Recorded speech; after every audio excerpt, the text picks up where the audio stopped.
Sveiki, brangus draugai. Su jumis Valdemaras ir podkastas 5 minutės.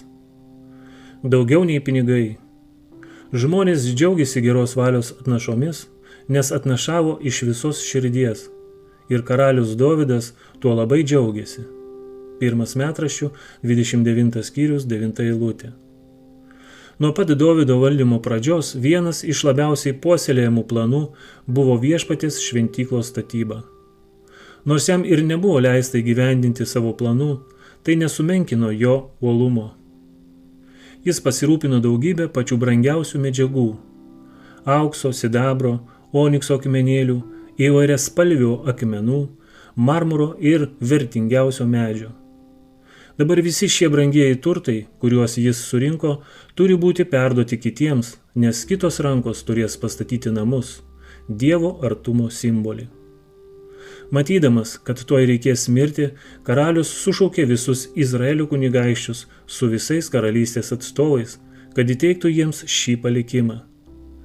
Jis troško perduoti jiems savo priešmirtinius nurodymus ir užsitikrinti jų pagalbą įgyvendinant šį milžinišką darbą. Kas, jis klausė susirinkusios minios atnešusios savo laisvanoriškas dovanas, norėtų šiandien pasišvęsti viešpačiui? Minia su džiaugsmu davė pažadus. Su giliausiu susidomėjimu karalius rinko medžiagas šventyklos statybai ir jos išpuošimui. Jis sukūrė šlovingus himnus, kurie ateityje skambės jo asmenėse.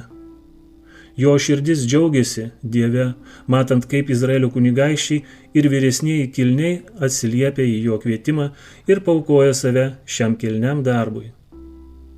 Visa, ką žmogus gauna iš Dievo malonės, vis tiek priklauso Dievui. Visa, ką vertingo ir gražaus duoda žemė, yra įduodama į žmonių rankas, kad išbandytų juos, patikrintų jų meilę jam ir jų dėkingumą už jo malonę. Viskas, ar tai būtų intelektas, ar turtai, turėtų būti laisva valia padėta prie Kristaus kojų. O davėjas kartu su Dovydu tegul sako: iš tavęs visą tai gavome ir iš tavo rankos mes tai davėme. Su jumis buvo Valdemaras ir podkastas 5 minutės.